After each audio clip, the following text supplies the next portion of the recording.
complaints of difficulty in micturition, and he has severe pain in the lower abdomen, and he has been examined by different physicians, and he has been catheterized several times, as he says, but it is not relieved. Today he has come to our OPD with complaints of difficulty in micturition, difficulty in passing urine, and lower abdominal pain. This history, he also complains of itching.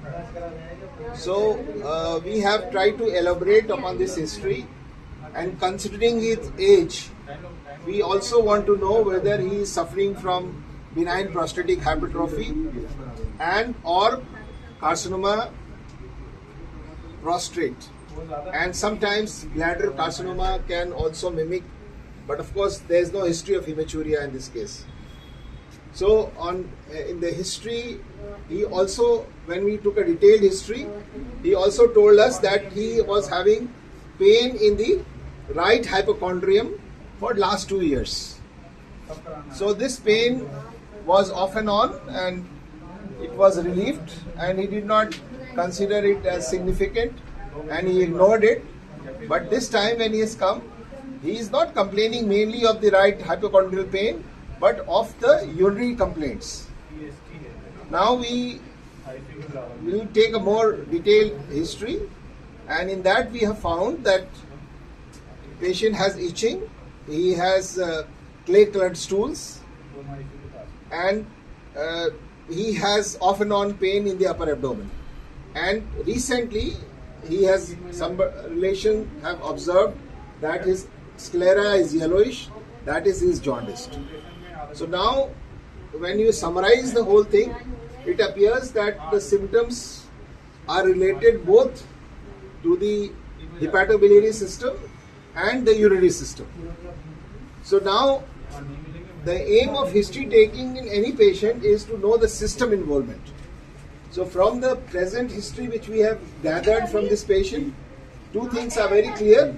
One is that he has some involvement of the urinary system, and also because of his jaundice, itching and clay colored stool, it appears to be the involvement of the hepatobiliary system. Now once we have that in background, now we can start the examination. So examination will consist of general examination, systemic examination and local examination. So first of all, in the general examination, we, as a routine, we consider the vital signs, the pulse, blood pressure, temperature and respiratory rate. So all those things detail we will see later on, but we are just considering the pulse. Pulse appears to be normal, and there is no tachycardia or no bradycardia. Volume is normal. Then after the vital signs, it is head to toe examination. So head to toe examination should start from the eyes, and we see for the bulbar conjunctiva, of course, niche dekhiye, and if you see that it is yellowish in color, although it is mild jaundice, not severe jaundice. So once you have the upper dekhiye. Now one thing you must remember, that if a patient has jaundice, then icterus will be positive, but pallor will not be confirmed, because there will be staining of the sclera. So you cannot comment upon pallor in a jaundiced patient. So in this patient, the patient is jaundiced, so we cannot comment upon pallor. Icterus, of course, it is obvious. Now then, the second thing is, you can see the oral cavity, मुंह खोलिए, जीभ बाहर निकालिए. Dental hygiene is poor, the tongue appears to be coated, and there is no cyanosis or no discoloration of the tongue. Now the third thing is to see the cervical lymph nodes. लेटे रहिए. Especially we will focus on the left supraclavicular lymph node, which is known as Trozier sign.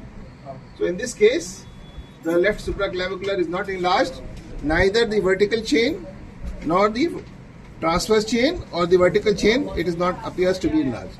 Then we will examine the axilla because lymph nodes can be in all these three major areas, in the axilla, in the neck and in the groin. If they are significant nodes, it will be palpable. We are not putting the patient in the standard position for examination because it will cause more discomfort. Then you come down. So far we have seen icterus is positive. Pallor we cannot comment because the patient is jaundiced. Oral hygiene is poor. Lymph nodes in the neck and the axilla are absent. Now we come for clubbing. There is no clubbing, there is no cholinergia, there is no palmar erythema. Some staining of the palms are seen, which is yellowish. So maybe some there is icterus or jaundice is spreading. Now then finally we go to the lower limb and we see for pedal edema.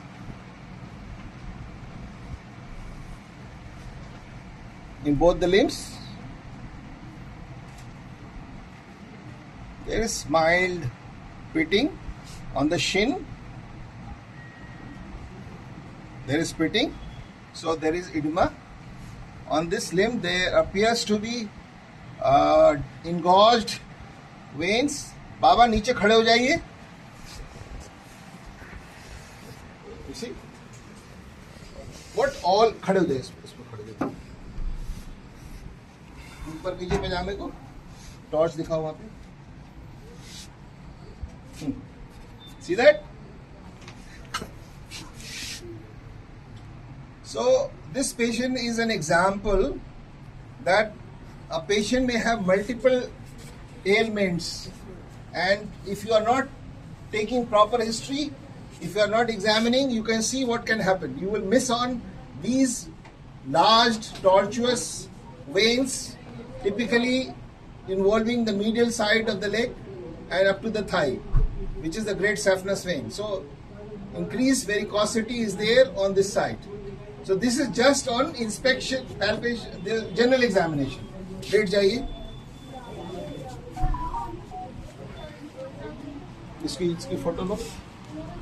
You see this patient? It is mainly confined to the left lower limb.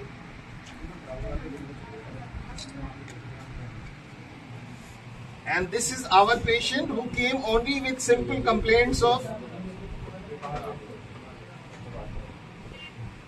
these are veins, and you can see the varicosities. They are impending rupture of these veins. They are very much dilated, and the middle side of the limb is affected. ये पैर में ये नसें मोटी कब से हो गई हैं? 30-35 साल. इसका कोई इलाज नहीं कराया, तो अब बढ़ती जा रही हैं ये. ऐसे ही है. तो बाबा ये भी अच्छी चीज नहीं है, इसका इलाज कराना जरूरी है, नहीं तो ये खून निकलना शुरू हो जाएगा पैर से, और फिर तुम्हारे ये पैर बहुत मुश्किल से परेशानी हो जाएगी. हाँ, तो फिर तुमने क्यों नहीं बताया हमें पहले कि पैर में भी परेशानी है इस तरह की? कोई परेशानी नहीं है. Actually, in Indian patients, they are not concerned if it is not painful.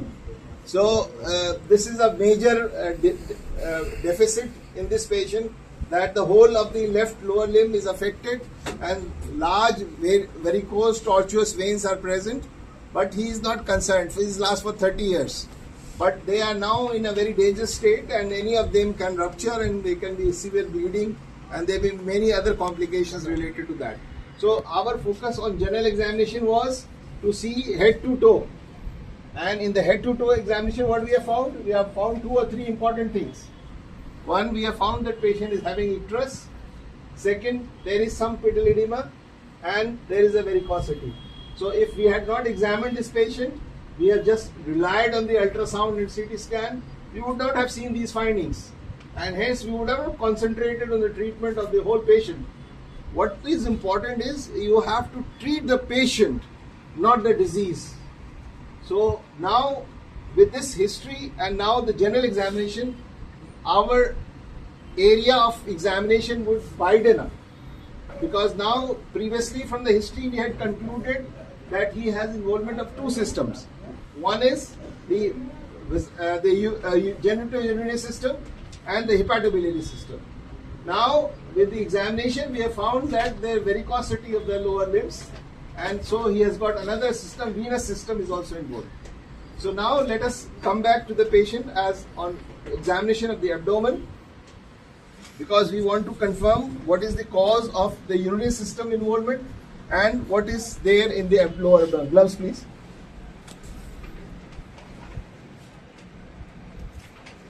So for knowing about the urinary system, first we will concentrate on the upper abdomen, then we come down because we have to expose the patient. So in the abdominal examination, we see that the abdomen is moving with the respiration. All quadrants are equally moving, and there is the umbilicus is central. It's not transversely stretched, and hairs are normal. There is no visible peristalsis. There is no visible pulsation, and there is no scar mark. There is no obvious lump on inspection. Now, since his complaints pertain to the right hypochondrium and the suprapubic region, so our examination will start from the opposite quadrant to localize whether he's got anything other than these two systems, and to focus on what is the finding on the hepatobiliary system and the genitourinary system. सांस लीजिए. Now, when I am doing this, I can feel the lower margin of the liver striking my fingers. ढीला छोड़िए, सांस लीजिए, and it is around 4 centimeters below the costal margin, and the liver appears to be firm and nodular. लंबी सांस लीजिए. Yes. So the liver is enlarged. We will do that percussion to find out what is the exact size of the liver. So on examination, palpation, we have found that the liver is enlarged about 4 or 5 centimeters below the scale. Scale कहाँ है? Scale मंगाओ. And here we are trying to palpate the suprapubic region to see for the fullness of the bladder or any tenderness. There is no tenderness of the bladder in suprapubic area, and we will just first do a percussion to see the upper limit of the liver. This is the sternal notch. This is the second rib. This is the second intercostal space. This is the third, fourth. This is the fifth intercostal space. This is the fourth. Fifth में डलना शुरू हो रही है थोड़ी थोड़ी. Sixth, seventh, eighth. Now there is resonance here.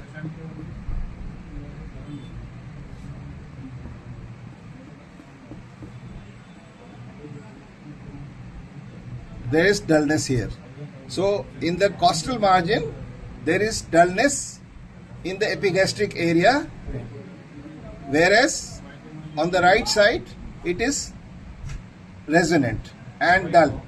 So now we will mark it with a pen. Pen दो.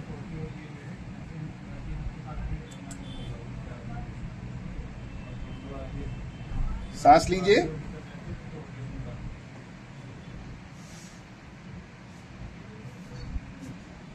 यहाँ पे तो इसी तरह रेजोनेंस आ रही है. सांस लीजिए.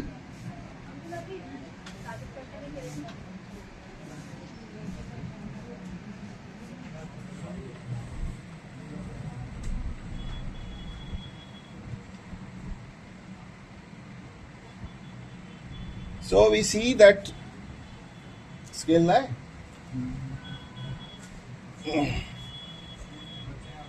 This is the costal margin, and this is the lower limit of the liver. This is the left lobe, and this is the right lobe, and the dullness started in the fifth costal space, So liver span we will measure from here, and we will see what is the liver span of this patient, which will give us some idea about the enlargement of the liver. And I can also feel, so this is the dullness which started here, and when we are measuring, it is about 17 centimeters. So the normal liver span is 11 to 12. So it is at least 5 centimeters enlarged from the normal. This is the costal margin. The liver should stop here, but now it is going beyond, and it is involving both the left lobe and the right lobe. So there is extension of liver from here to here, which is around 17 centimeters. So now we know there is a hepatomegaly, and it is non-tender, but it is nodular at places, and it is firm in consistency. And there is no free fluid.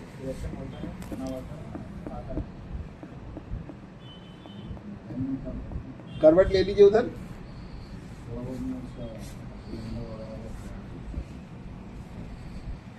बस बस बस ठीक है.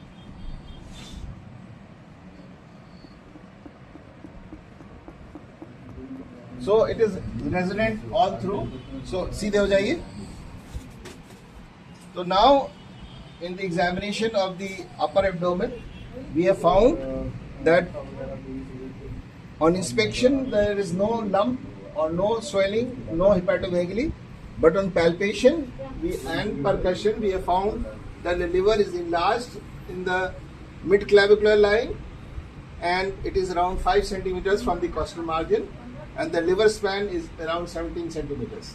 And on consistency, it is firm in consistency, and there are few nodules over this, and at places they are hard in consistency. So that looks like secondaries on examination, and on percussion and shifting dullness, fluid thrill, shifting dullness, there is no.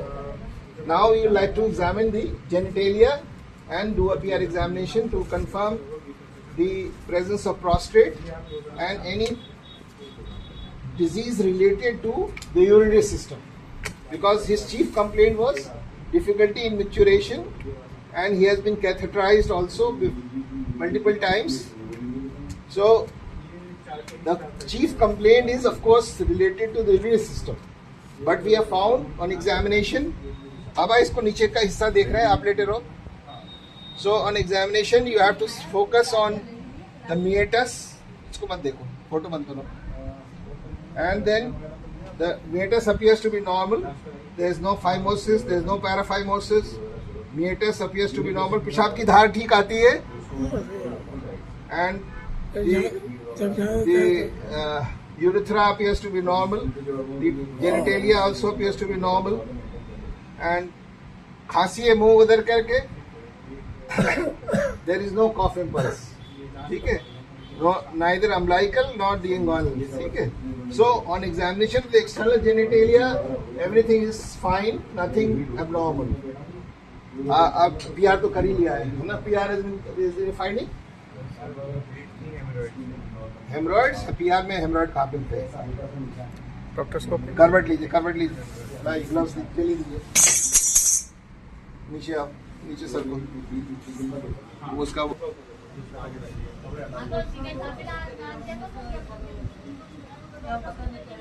No mild grade 1 prostate. ठीक है, कपड़े सही करिए. And of course, what is needed is a detailed examination of the varicosities. So that is another chapter, so we will not discuss that. ठीक है बाबा, आप आ जाओ उधर. Now we will discuss it. He's उम्र क्या है बाबा आपकी? 80 years old, and he came to us with difficulty in micturition and history of catheterization multiple times, and no other complaint. So initially we thought that this patient is a case of, considering his age, a case of benign prostatic hypertrophy. and because of that there's chance of retention, and stone formation is also a possibility, as there was no history of hematuria or anything which could suggest malignancy. So we had that in mind, that urinary system is involved, and mainly it is benign prostatic hypertrophy. So we took the patient for examination, and when we took a detailed history, we found two more things related which has to be evaluated. One was the abdominal pain, which was there for last 2 years, and history of recent jaundice. And of course, on examination, we also saw that there is presence of varicose veins in the left leg, which is for last 30 years. So multiple pathologies are there in this patient. So during examination, the only positive finding we found was icterus and the pedal on left side and varicosity on the right side pedal left side varicosity. On abdominal examination, we found that there is a hepatomegaly, which is 17 centimeters liver span, and it is firm to hard in consistency with nodular lesions, and there is no free fluid in the abdomen. The urethra and the genitalia and hernial orifices were all found to be normal. The testis was normal. PR examination revealed a grade 1 prostatic enlargement.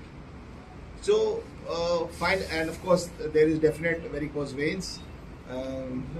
So when we summarize this case, 2 or 3 things we learned from this patient. That if the patient comes with single complaint, don't think that it is the only disease for which the patient is coming. Otherwise, we could have missed 2 important things: his jaundice, his hepatomegaly, and the varicosities. So you have to do the standard history taking and do a standard clinical examination for every patient, so that you make a complete correct diagnosis. So now in this patient, once we have the findings and the history, we now know that he has 3 system involvement. One is the hepatobiliary system, second is the genitourinary system, and third is the varicosities, varicose veins. So in the first system, that is the hepatobiliary system, history is of 2 years, and there is a similar history, off and on pain in the upper abdomen radiating to the back, which suggests a polylithiasis. Considering his age, the likelihood of gallbladder disease, which has complicated into a neoplasm, cannot be ruled out on clinical examination. There is hepatomegaly and jaundice, which suggests that it is a metastatic disease, because nodules are multiple and in the right lobe, also in the left lobe. So it appears to be a secondary liver. Primary may be in the gallbladder, because he has history of for 2 years off and on pain in the upper abdomen radiating to the back. So for the hepatobiliary system, we have 2 things. One, a possibility of carcinoma gallbladder with metastasis to the liver. Now coming to the lower abdomen, we have examined the external genitalia, hernial orifices, testis, and we have done a PR examination. Nothing has been found abnormal. So all the findings are normal. But grade 1 or grade 2 prostatic enlargement is there, which is likely on all patients of his age. So he may be having a prostatic enlargement which has contributed to the development of a pathology, which may be either a stone, most likely, and sometimes there is a suspicion of neoplasia also. So the bladder has to be evaluated in terms of a renal, the bladder stone, and you have to see for any suspected lesion in the urinary bladder. So now this patient, and of course we have a clear evidence of varicose. एक बार varicose दिखा दीजिए, पैर दिखा दीजिए. You can see huge varicosities are present in the left limb. Right limb is normal. So now, once we have a patient like this, what I'm trying to emphasize is that usually sitting on the consultant's chair, seeing the investigations and making a diagnosis and advising treatment is not the right way. Because if you do that, you will be missing carcinoma gallbladder, metastasis and varicosities in this particular case. You will be writing treatment for UTI and asking for ultrasound or X-ray abdomen to show the stones. So that may not show anything in the varicosity and may not show anything in the liver. So now we have done a complete examination, we have the complete picture of this patient, and now we know how to go about it. So first of all, his chief complaints is related to bladder symptoms. So we would like to confirm whether he has a stone or whether he has increased back pressure changes because of prostatic enlargement. So that is seen on either ultrasonography or IVU or a CT scan. So that we can advise. The simplest one is plain X-ray abdomen. So plain X-ray abdomen will rule out the possibility of stones. And if the stones are present, then we know the diagnosis. And since he is of this age, prostate is also a possibility. So we can take care of that. Now coming to the upper abdomen, the first investigation would be liver function test. This will show whether it's obstructive jaundice or hepatocellular jaundice. As you know that this is painless jaundice and there is no fever. So most likely it is a neoplastic or a jaundice which is progressive. So and he is having palmar discoloration also. So that means that jaundice initially was very mild, but now it has become more. So that means there is obstruction in the CVD in the extra or intrahepatic biliary channels. So now we will have to have a liver function test and then an ultrasound of the abdomen. So that will show whether the gallbladder is diseased, liver is diseased, and what is the status of the intrahepatic biliary channels. So once we confirm that, then we have to get a CT scan. The CT scan will show the primary pathology and if any other changes in the adjacent organs, that will be visualized. So CT scan of the lower abdomen will also show us the prostatic status. So that is how we are going to investigate this patient. CBC, liver function test, urinary examination, and of course ultrasound followed by CT scan. So that will confirm our diagnosis and accordingly we will start the treatment. Thank you. Reports of this patient. We have an ultrasound, we have a CT scan, we have liver biopsy. So the CT scan shows the diffusely thickened wall of the gallbladder with ill-defined heterogeneous hypodense space occupying lesion showing heterogeneous enhancement on contrast phase arising from the gallbladder. Query gallbladder carcinoma. So this was our discussion that primary may be in the gallbladder because he had pain in the shoulders and starting in the upper abdomen for the last 2 years. So now we have confirmed the finding on CT scan. Then there is proximal dilatation of the CVD with abrupt cutoff of the distal part of the CVD. So that is obstruction of the CVD which has led to his obstructive jaundice.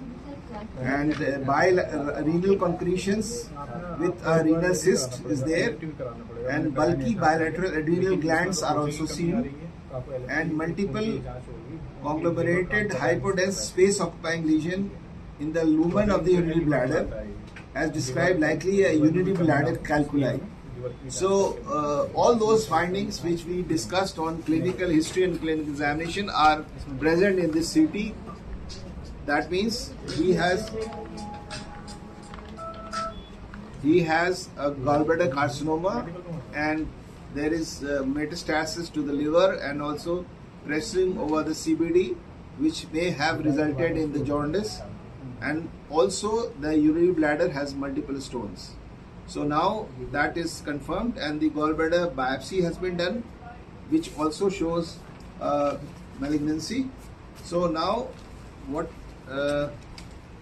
positive for malignancy favoring an adenocarcinoma, possibly arising from the gallbladder. So now you can see that just by proper history and clinical examination, we are able to make all the possible diagnosis and initiate the initial treatment. CT scan and ultrasound and FNAC, all these will confirm our findings of clinical examination, not the other way around. As you have seen that all our findings have been positive and it has been confirmed by the CT scan, and our suspicion has been proved that this is how we go about making a diagnosis. So in future, always try to take a complete history, do a complete clinical examination, and then initiate investigations for confirmation, and after that you start the treatment. Thank you.